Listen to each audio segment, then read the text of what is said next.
Hello, everybody out there on the internet. This is David Rovix broadcasting live from Laurelhurst Park here in Portland, Oregon, which is Laurelhurst here is one of the focal points of the resistance to the ongoing sweeps of tent communities that have been happening in this city and all over this country for a very long time. And we're going to be talking about that for the hour with folks involved with the Defense Fund PDX and Stop the Sweeps here in PDX, and with Keith McHenry with Food Not Bombs in Santa Cruz. And we can see your comments. If anybody has comments or questions, we're broadcasting on KBOO's Facebook page, as well as on the Facebook page of Popular Resistance, Food Not Bombs Global, as well as my own Facebook, YouTube, Twitter, Twitch, and what am I missing? YouTube. Did I say that? Yeah. Anyway, and it all goes out as a podcast afterwards if you look for This Week with David Rovix wherever you get your podcasts. And here we are with Keith and Defense PDX here in Laurelhurst Park, just about 50 meters from where I am in another location in the park.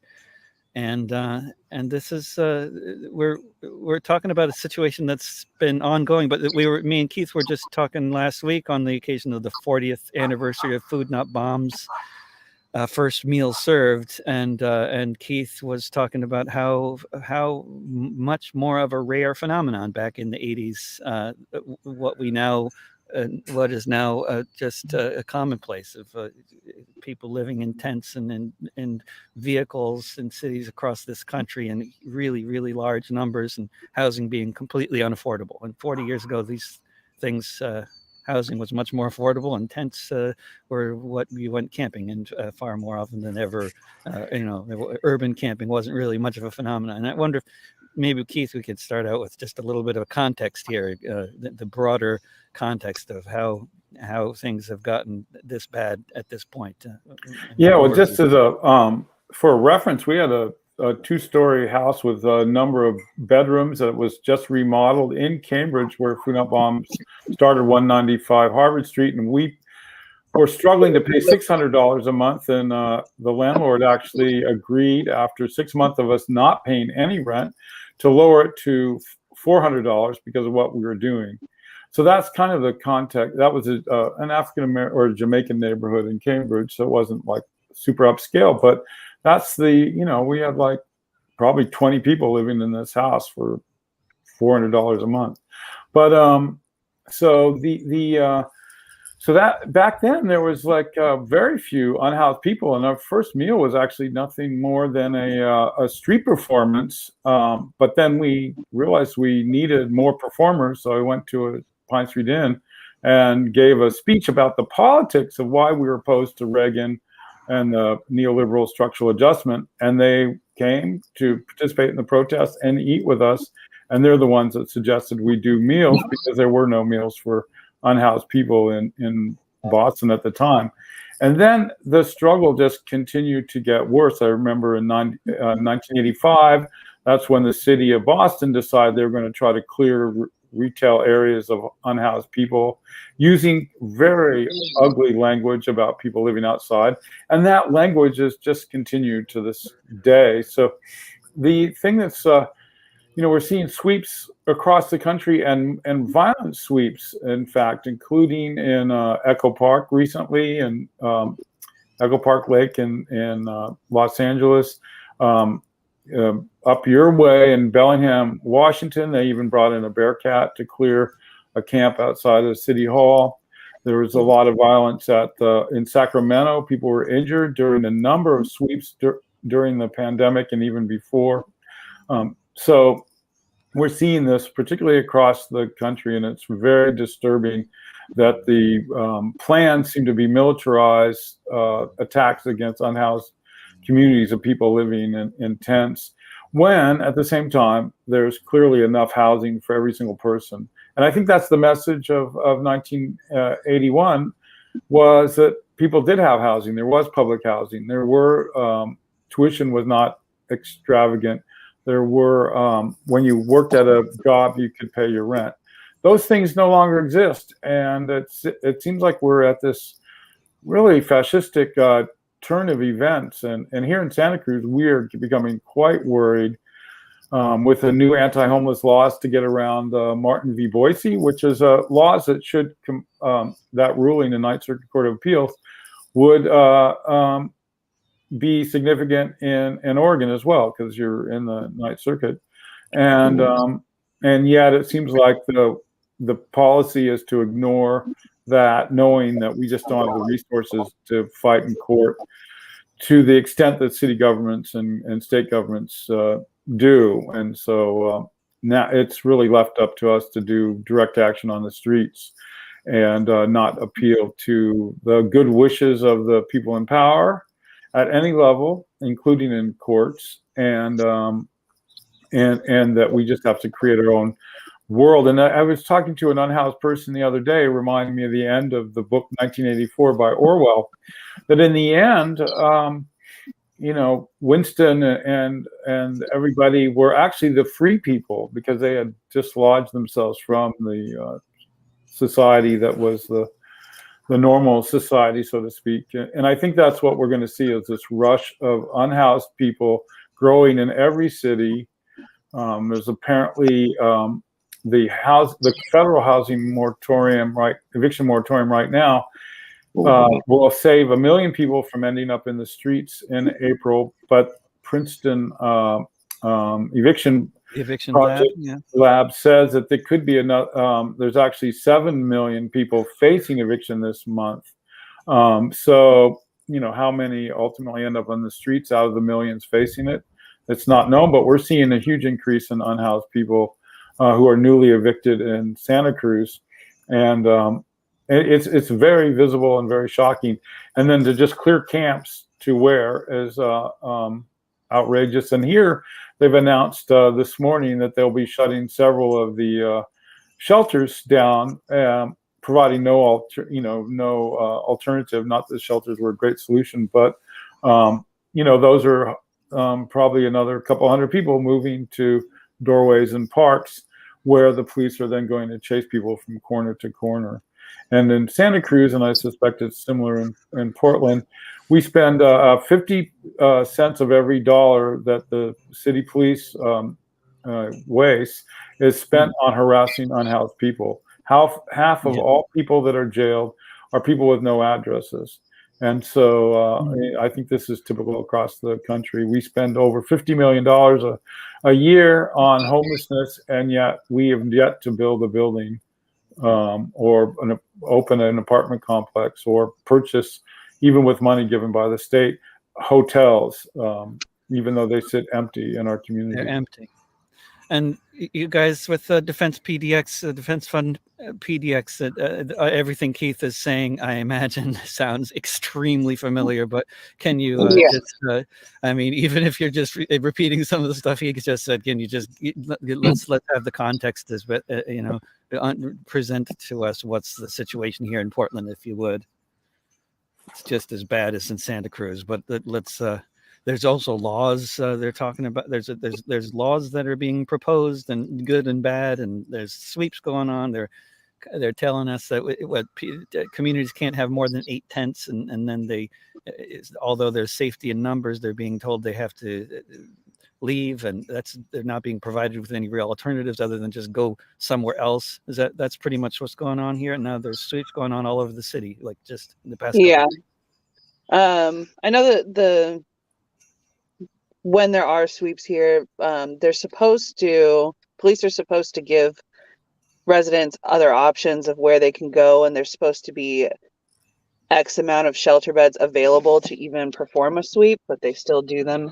And Rapid Response BioClean is the company that's contracted in Portland to perform the sweeps, as cops just are there to provide safety for Rapid Response. Mind you, this is a private company that's contracted through the city. Yeah, they're contracted for like $4 million. $4.5 million a year.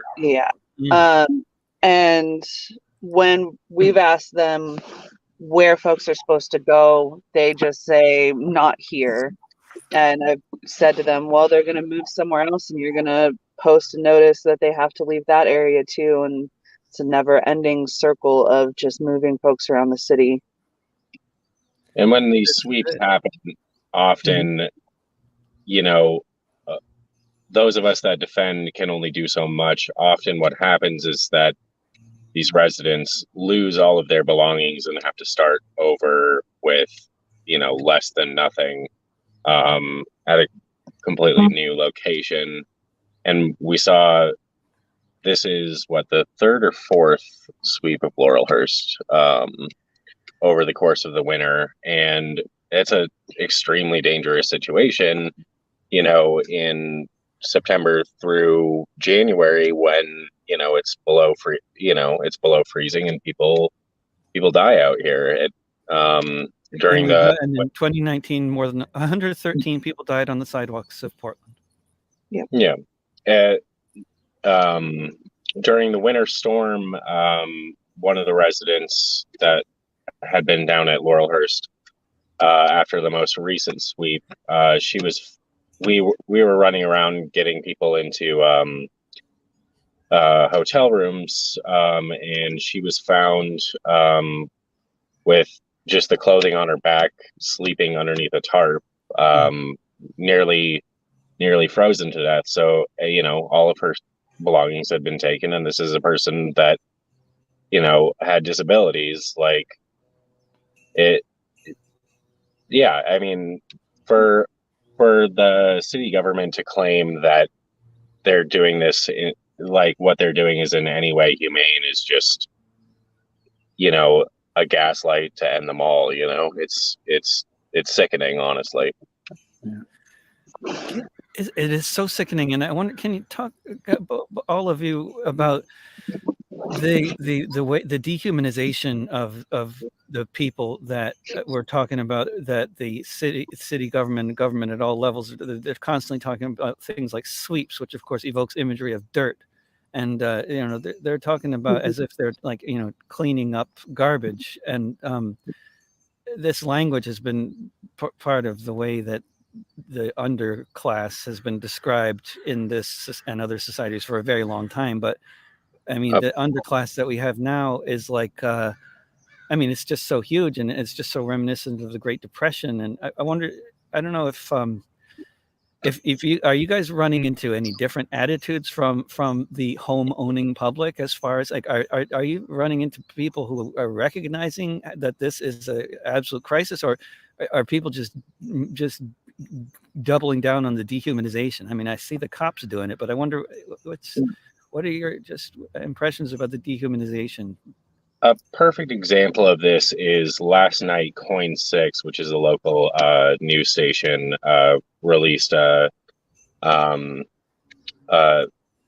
did a newsreel about this ongoing crisis, and the way that they framed it was cleaning up trash, talking about how during the pandemic they didn't want campers to move so that they wouldn't be spreading COVID, when we know that the rates of transmission for the unhoused population are next to nothing. Like, When they're outside, people living outside don't tend to transmit as much as people in houses do.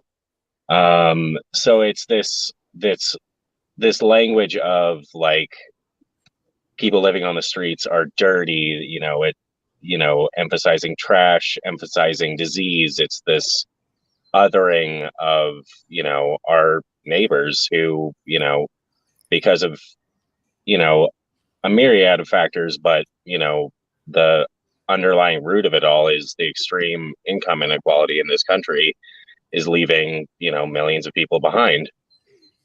That's just been getting worse, right? I mean, I know one thing I've noticed, like I was talking to somebody about how there's so many people who live in tents who actually have been getting stimulus checks and even unemployment money, but that's just not enough for people. And then people have other issues in terms of trying to find housing. Yeah, a lot of house people would be surprised, but one of the most common stories that you hear from people living outside. A lot of them were laborers, construction workers, worked in trades, but because of an injury or just because of how labor is exploited and people are abused, they end up with a medical bill or something that sends their life into a spiral. Like, a lot of these people worked very hard And still do. Yeah, and I was talking to somebody at the camp who used to live in San Francisco and got a job for $28 an hour, but he still couldn't find a place to live with that kind of money. Right. Yeah. It's absurd. This is institutionalized too, probably even since the Clinton administration, where I know some Food Not Bombs activists that worked in Birmingham, Alabama, actually ended up making a book and a video about this, the medicalization of homelessness. So, for instance, when you're applying for housing through the social service agencies, there's these different forms that you have to fill out. And here, one of them they call Smart Pathways. And it has no box to check for, I don't make enough money to rent an apartment. You are automatically either a drug addict, alcoholic, or mentally ill. Those are the only three choices you have to receive services. And in this video, I forget the name of it, that this activist made in Birmingham, it interviewed people, and they say, well, I chose mental illness because I didn't want anybody to think I was alcoholic or drug addict, even though I was drinking or whatever. So people just chose things. And a lot of people who probably needed assistance decided they just were not going to be classified and didn't participate. And so you have like a system that, so then your social service agencies, your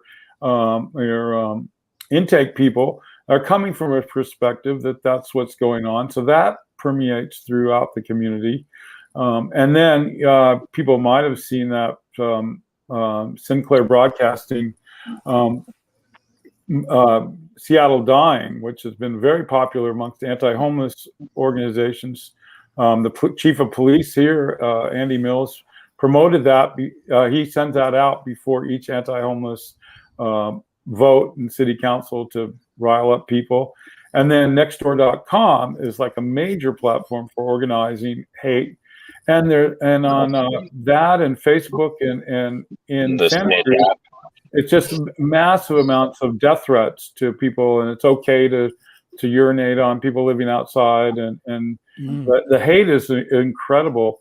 But on the same token, I think a lot of people who are on the margins are not buying into that. This is just a much amplified, vocal group of people, some with probably their own mental health issues surrounding homelessness themselves, which is why they're so violent. But also, it's just promoted by the local authorities to amplify their policies to drive the unhoused out of town. And that's what they seemed like the policy here in Santa Cruz is ultimately to clean the entire city of anybody that can't afford rent and just get them out of here. And I'm concerned that in the next 12 months, that will be the actual, that's going to be their big push. Whether they can do it with 100, 200 additional unhoused people arriving on the streets each month, it's going to be questionable. But that's sort of the conditions that the city believes they will be able to succeed at, is driving everyone to some rural area where they're not here. Yeah, somebody watching on Facebook who says, I've been told, where'd that go? I've been told, I've been told what you can't carry goes in the trash. I've lost all of my possessions more than a few times. I'm a female who spent Christmas freezing on the bus bench because nobody helps inform the homeless of the resources available. Yeah. Well, one of the sad things that is that they have here like this resource paper that the police, they have this one social worker that goes with them. who is actually a pretty vicious person, even worse than the police themselves, actually.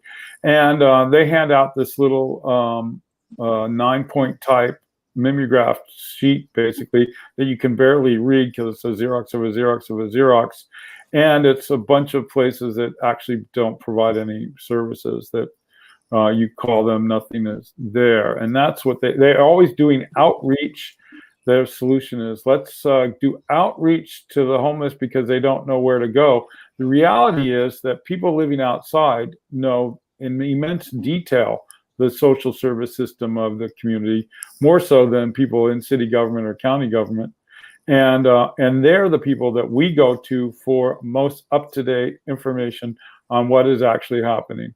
There's no sense in communicating with the government about that. They have no central way of knowing what that is or caring about that or any information about it. So we just turn to the people. I just yell out, does anybody know where this is? And you'll get everybody in the crowd telling you the details about that. And it's very, that's where the knowledge is. And then you were mentioning, many of the people in our community actually, like you say, are injured construction workers who their disability ran out. So they actually technically built Santa Cruz.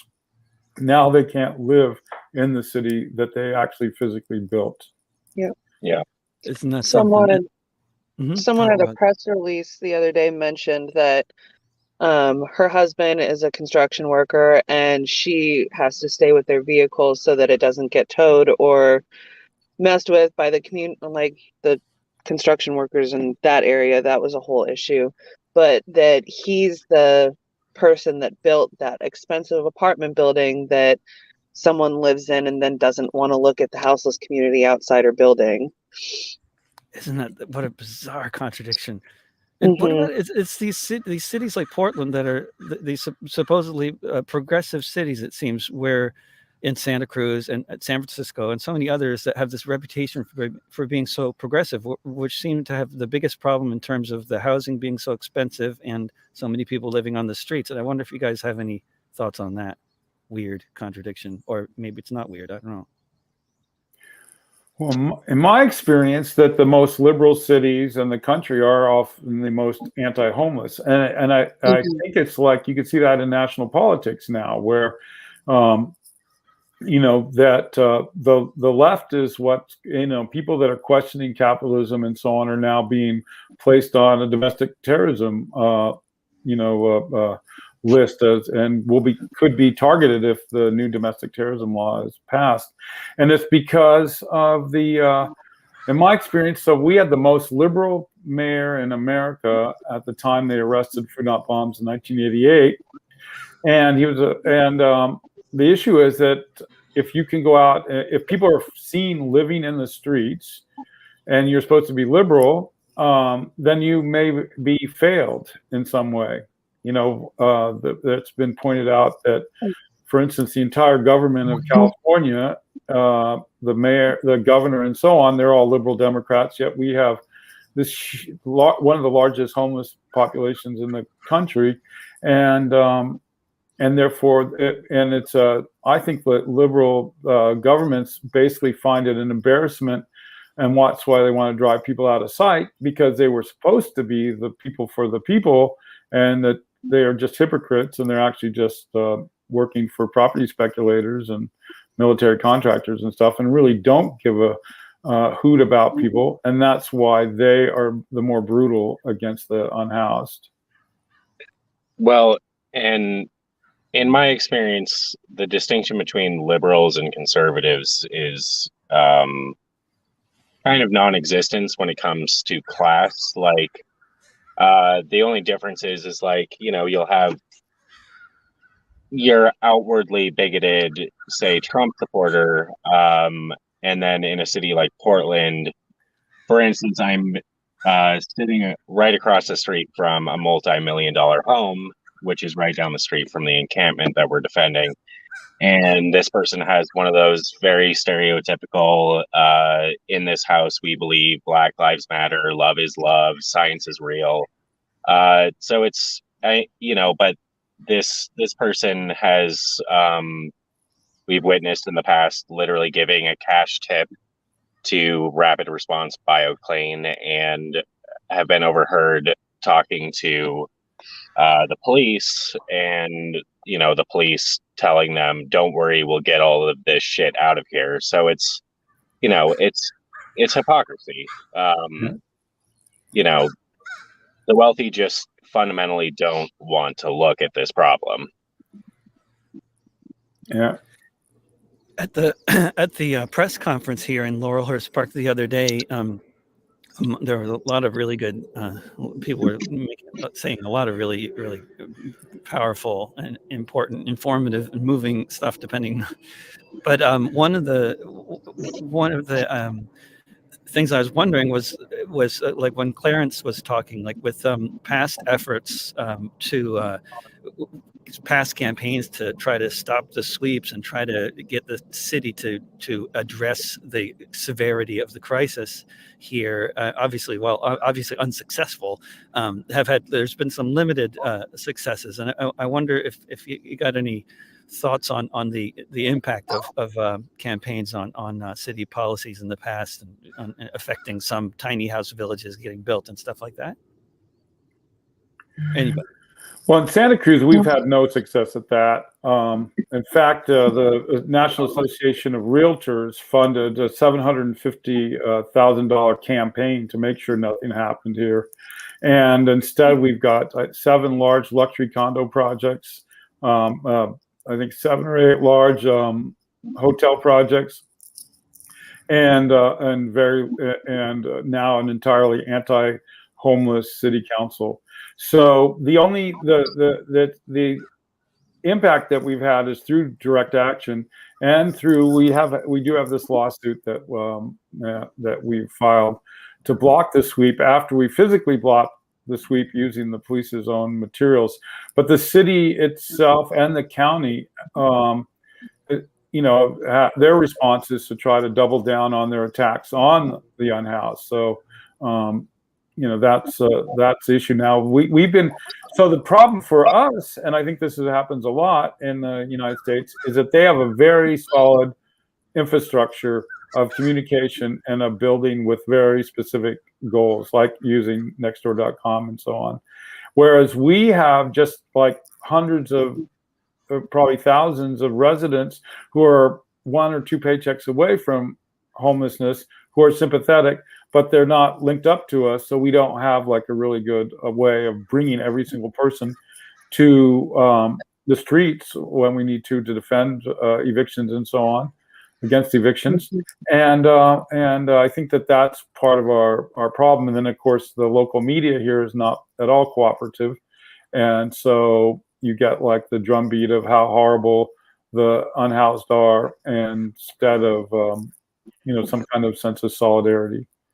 Or you get the like feel good liberal thing of like, we're going to hand out a turkey on Thanksgiving, or they will make some 12 tiny homes at a cost of roughly $50,000 each, and then we'll have a photo op with the 2 people that they found. I was going to add that part. The photo op is, yeah. Talk about that, McCoy. About what's the situation here as far as in Portland, as far as effectiveness of campaigns or the photo ops, whatever you were going to say. Didn't mean. I think Jeff had something to add. It's pretty much what you see around the country. The politicians here in Portland, the only language that they understand is money, and the only people that they're willing to listen to are the business associations and the neighborhood associations. So they're talking to the wealthy and the multinational corporations.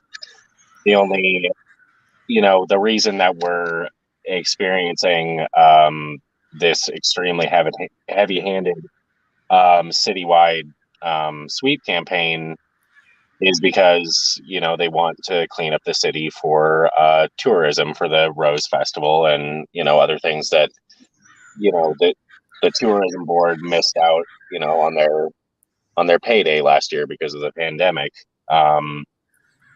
I think really that is the root of why, you know, from our standpoint, why campaigns to address this problem don't get any traction is because the people who run the city won't listen to the people that are living in these conditions, and won't listen to, you know, the mutual aid networks that are actually doing work that, you know, they're supposed to be. Yeah. And speaking about mutual aid networks, let's can we talk about what's going on here at Laurelhurst Park? Because I think, for one thing, I mean, what's happening here, just to, you know, for anybody that isn't in Portland or hasn't been here or whatever, isn't following things. There's the mutual aid, the kind of like horizontally organized blocks, as they're most frequently called these days. You know, I guess, you know, in modern terms, the snack block is I guess, you know, I mean, Food Not Bombs here in Portland is calling itself Food Not Bombs, but I think there's probably a lot of crossover between that and the snack block. But in any case, you got different folks doing different, providing really important, you know, services like feeding people and medics and of course just people being here in bodies, mutual aid in terms of looking to the possibility of preventing the sweep that we all know is coming, as has been posted. But I wonder, can you guys talk about what's happening in the park here, and maybe hopes for what we might be able to accomplish through enough mutual aid and enough people participating. And on the note, just to say, in terms of the importance of being able to respond rapidly to rapid response, at abolishevictions.org. That's one place, among others, people can sign up for text notifications to hear about raids that are happening, whether it's a tent encampment or an apartment or a house. If it's people who are trying to resist being raided, then the idea of that is to respond rapidly to rapid response. So it's just, I don't know if that's all over the country, if it's called rapid response, these people that come and so-called clean up, but that's what they call it here. Anyway. Yeah. Let's talk about what's happening here. Sorry. Oh, I was going to say Rapid Response BioClean is their actual company name. But what's happening here at Laurelhurst is a response to not only the sweeps, but having built relationships with the folks that live here. And they've requested for us to come support them in the sweep. And with that has brought in our community of, like you were saying, different blocks. We're doing breakfast and lunch and dinner every day currently. Before that, we were doing as often as we could, barbecues on weekends and stuff. But a lot of what's happening down here is community building, because when we can support each other, I think that's when we'll have the most success. And maybe Chef has something to add. Yeah, I mean, a lot of us, I mean, Defense Fund PDX is primarily a bail fund, but a lot of us have met over the summer protesting police brutality and, you know, broadly the George Floyd uprisings over the summer. And a lot of us just, you know, met and have similar political views, and you know, we just we all envision a different world, and we just started showing up and building relationships with the people that live out here, and you know, have been showing up for each one of these sweeps. You know, we're just regular citizens. You know, we don't have a lot of money or power. You know, we just do what we can. And care about each other. Yeah, and care about each other. So, yeah, I mean, that's we really do have it seems we do have numbers though. I mean, I know that you know, even for people who are here at the camp, that may seem like a surprising thing to say, because we haven't had more than a few dozen people at any given time necessarily. But as we've seen in some past campaigns, at least when I look around at a lot of the folks who have been here, you know, at the camp. There are folks who have at least some history of being able to mobilize a fair number of people when raids do happen. So I'm kind of feeling guardedly hopeful about the possibilities here for this to be a bigger campaign than other campaigns against the sweeps. But I wonder, do you guys have that impression? I mean, I don't want to be, you know, instilling you know, unrealistic optimism in people out there or anything, but I'm just getting the impression there's a lot of things, like networks are coming together in a bigger way than I've seen in recent years in around the particular question of sweeps. Is that your impression? I would say that we're like, it is very encouraging to see the numbers come out as they have these past 2 weeks. We are in no way optimistic about what the city's response will be. It seems like whatever the dumbest or most cruel option that there is, that's the one that they tend to take. But we do have the numbers down here to, you know, if that's the way it goes, you know, we have resources to help people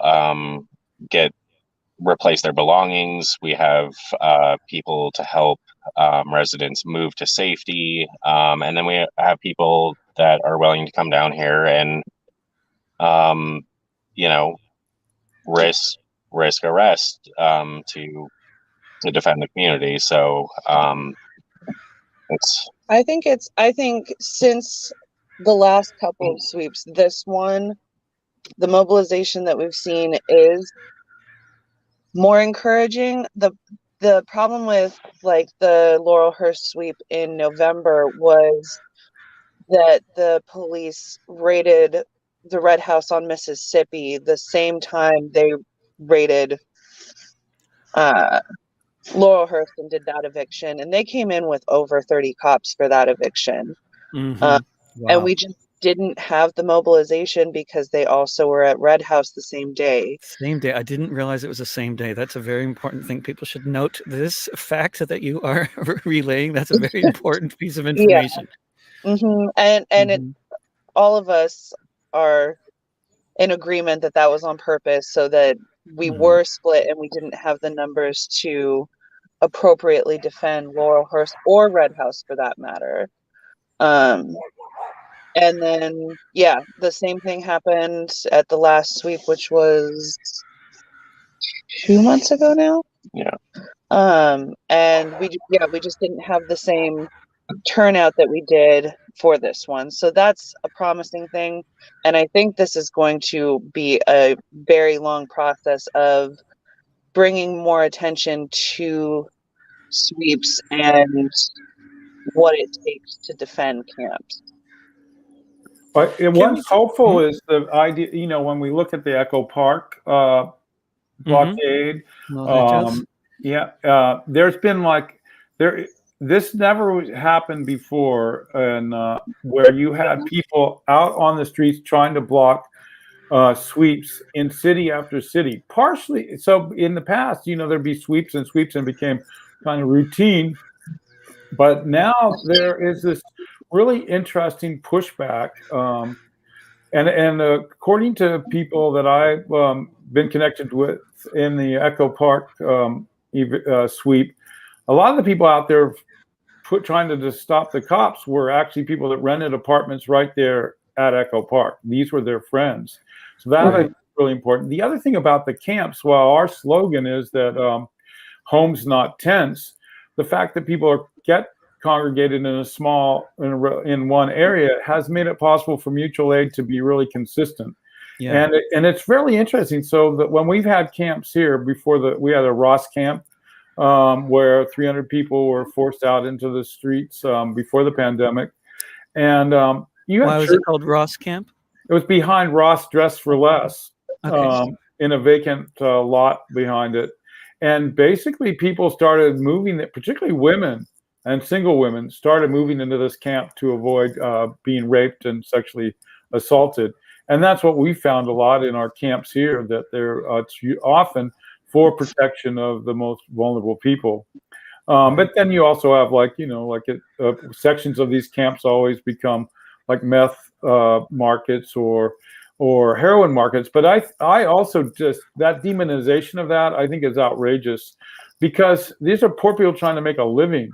So I don't like fault people for, even though, I've lived outside with meth heads and it's damn annoying, but it's still, there's no treatment on demand or any of that stuff. And so it's just like becomes a nightmare. And and so the thing is that even church groups and, Girl Scouts and so on were part of the mutual aid phenomena at these camps. And that I think seems to be increasing, that kind of sentiment.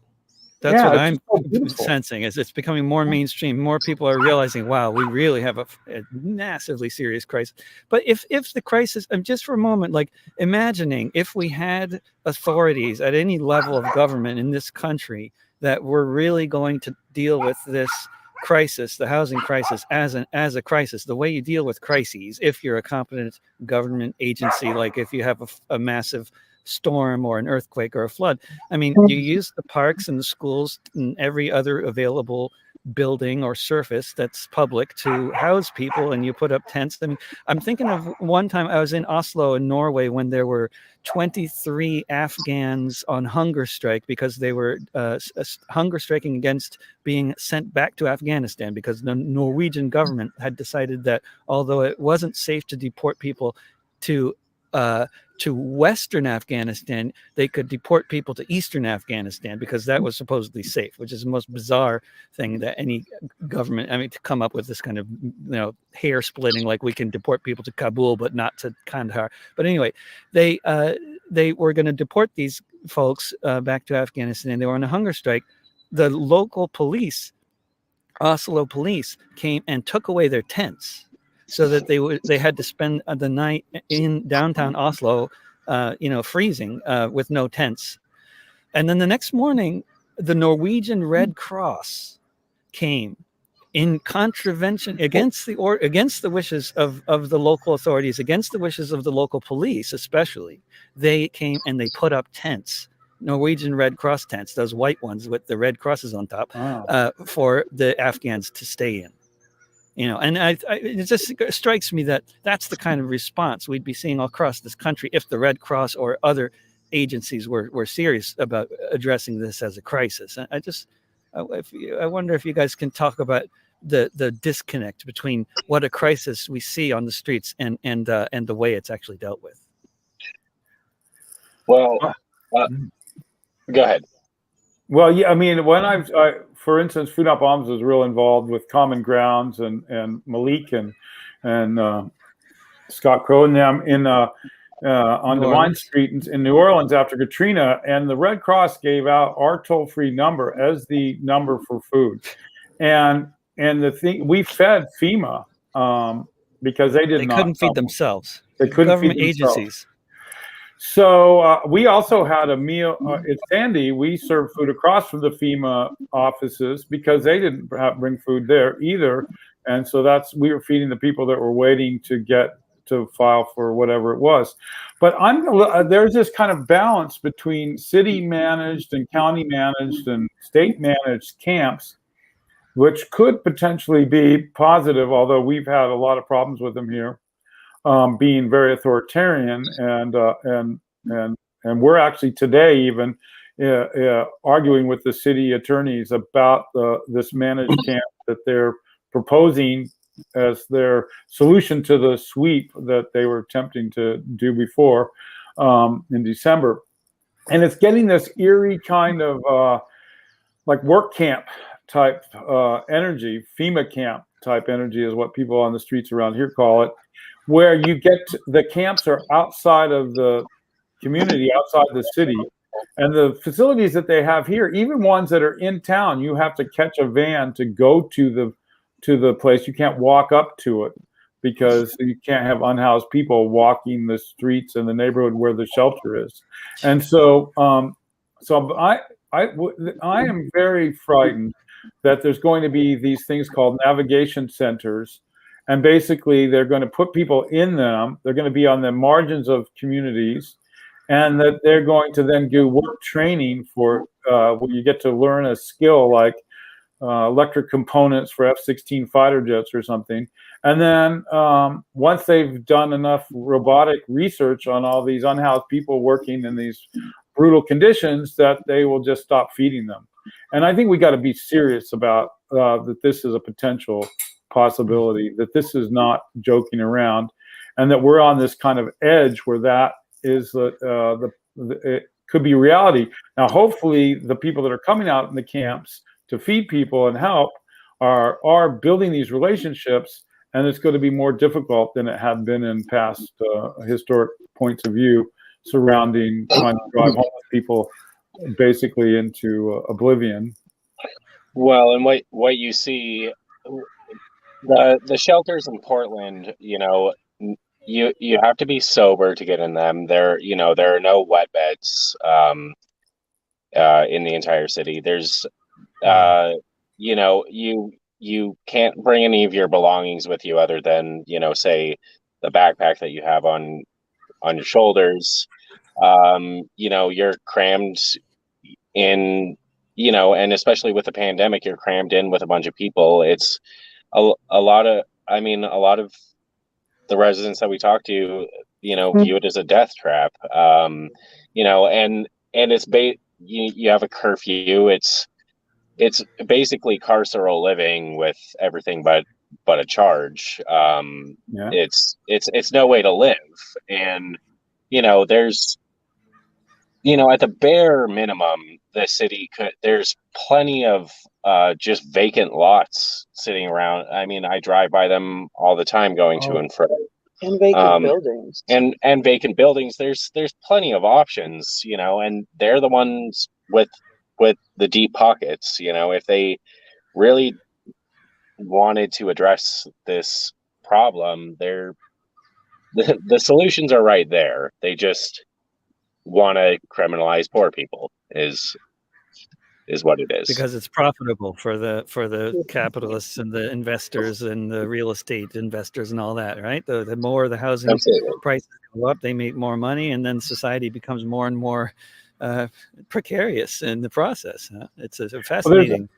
There's also like a thing of not rewarding bad behavior. It's the idea that the government tries to promote. So like if we put you in a hotel room, even though the hotel room is going to stay vacant and you've been given massive amounts of money to pay for it, you don't want to reward these people because of their failure to rent an apartment by giving them a place to live. And that ideology, I think, is also deep rooted in the people in power. And it's also pitting us against one another. There's a divide and conquer between the housed and unhoused, which is fortunately dissolving some because people are facing evictions by the millions. But this idea that you shouldn't be rewarded by allowing a person to stay in a tent in a park, or be rewarded by actually housing people, even though it's a zillion times cheaper. It's obvious. How many of my friends who have severe health issues on the streets don't go to the emergency room because they know they're going to lose all of their belongings if they do, right? So they wait until it's like they're going to die. And then they okay, either I'm dying and lose all my and have my belongings, or I'm alive and lose everything.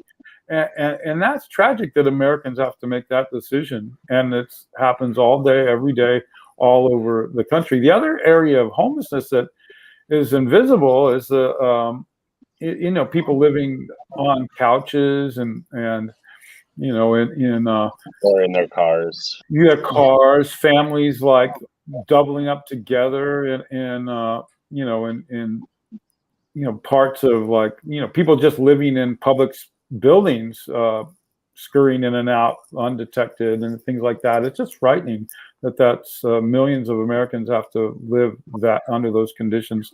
Or for instance, in Seattle, there was a really interesting article where a manhole cover kept popping up in the downtown, and they couldn't figure out why. And eventually they went to they thought, well, there's got to be a gas leak or something that pops the manhole cover up. And there was they called it a colony of children lived under the streets of downtown Seattle. Wow. And that's like 5 years ago. Must be, so there's, you see that in all across the country. There's this huge number of people that live in the sewers and underground that we never even necessarily interact with, or we do, and we just don't know where they go home to, so to speak.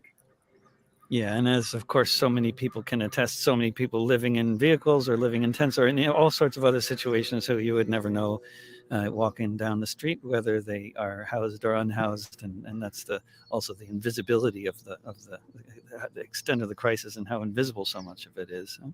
Yeah. Can we talk about what's happening this afternoon in the park at 1 o'clock here in Laurelhurst Park in Portland, Oregon? For those especially watching on KBOO's Facebook page and other locals, there's going to be a training around stopping the sweeps and how to deal with situations when the police come to visit. And McCoy and Chef, can you talk about what's going to be happening at 1 o'clock today? Yeah, we are having a sweeps defense training. So really just focusing on the history of sweeps and currently what's happening with the sweeps and how we can better manage, because there's notices of sweeps all across the city, not just Laurelhurst. And also centering residents and making sure that we're focusing on what they're needing from us and not putting an agenda on what we're doing down here. And then also some education around rapid response in the city's network there and how they systematically sweep the whole city. The goal is, for those of us who have, have experienced a number of these, is to give more resources and knowledge to people that haven't, so that they can take that to encampments near where they live. Laurelhurst is kind of a focal point right now, but we want this to branch out throughout the city. And a little more about that. Whenever I'm, sort of posting or reading or any kind of discussion going on online about stopping the sweeps and about the whole question of tactics and strategies and all that, inevitably there's always some people who are going to be saying stuff about how, like, well, I was at some kind of event around stopping a sweep, and some of the folks living in tents were not happy about the solidarity that was going on. And the more I hear about these kinds of stories, the more I develop the impression that actually, sometimes the tactics that people are trying to employ when confronting the police actually are not helpful. And I wonder if you can just talk about a little more on that. Yeah. Basically, we're going to make it very clear that if this is about the residents' needs. Like, if you're a house person showing up, it needs to be focused on them. We all are broadly against the police. I think it's fair to say in this community.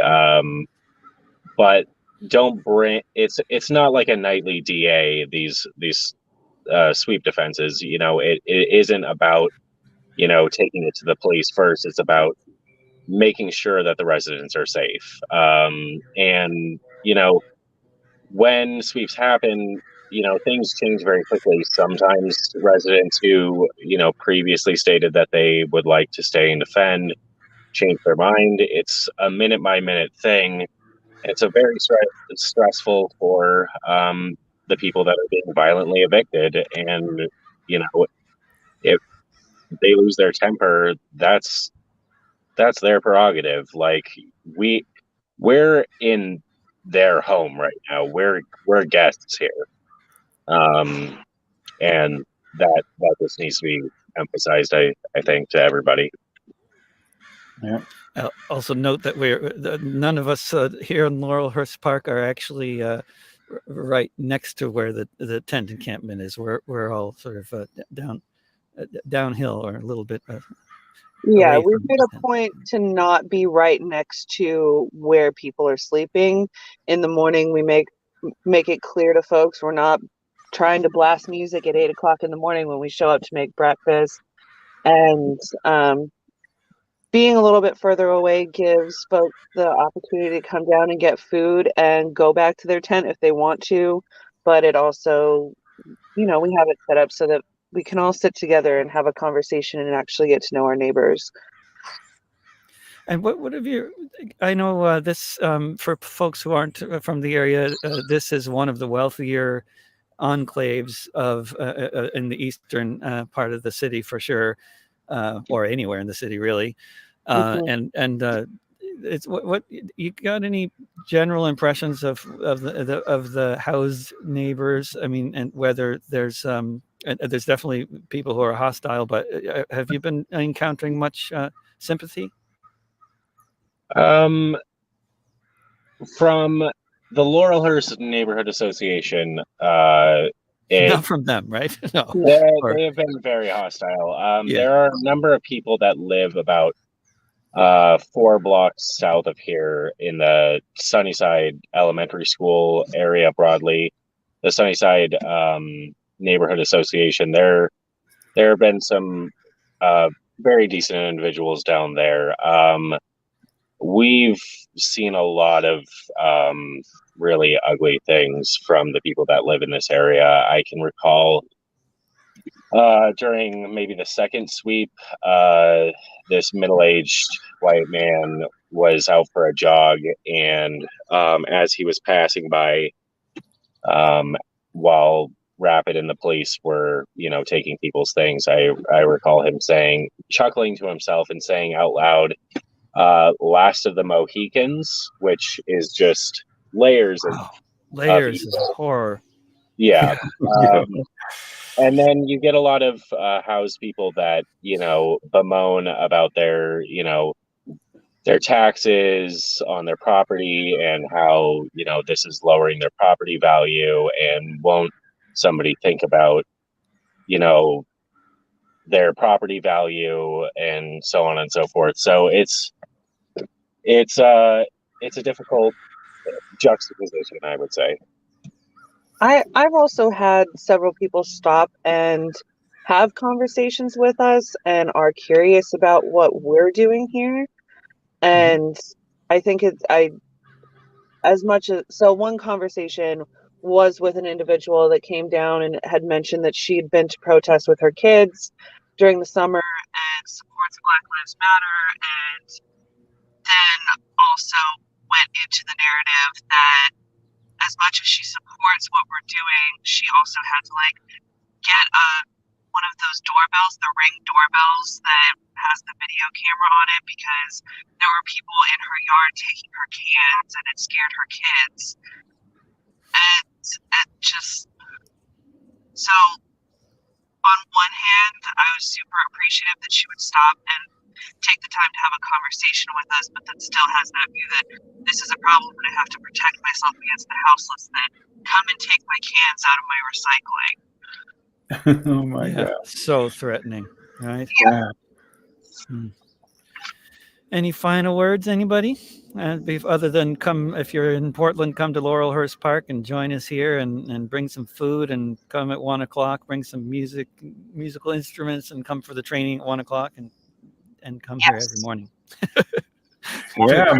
Yeah. And if you're not friends with people living outside in your community, become friends with them, because there is an amazing talent, it's just I find it magical being at Food Not Bombs, feeding people here in Santa Cruz, and the music, the craziness, the camaraderie, the stress is often horrible that people are going through, but this is real, and this is the future of the United States, at least in the near term.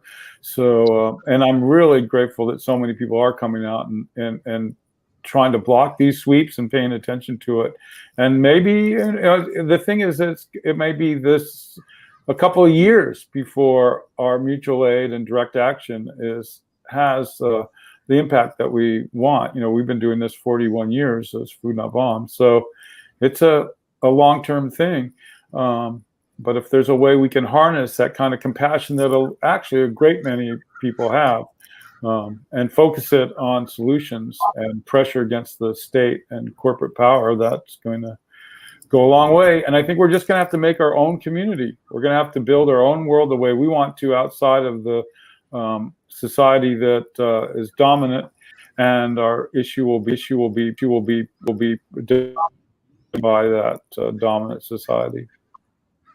I would just echo the community building. I've made some of the best connections and friendships that I think I've ever had just from taking the time to have a conversation with the folks that are out here. Mm-hmm. Yeah, here. Thanks so much for joining me, everybody, for this discussion. And we'll come back at 1 o'clock, folks who are local, and talk to y'all soon. Great. Thanks, David. Thank you, guys. It was beautiful. Okay. Take care, everyone. Bye-bye. Bye. And you can find this archived in podcast form soon if you look for This Week with David Rovics wherever you get your podcasts. And you can find this also archived on Kibu's Facebook page in the video section, and on Popular Resistance's Facebook page, as well as on my YouTube channel, youtube.com/drovics.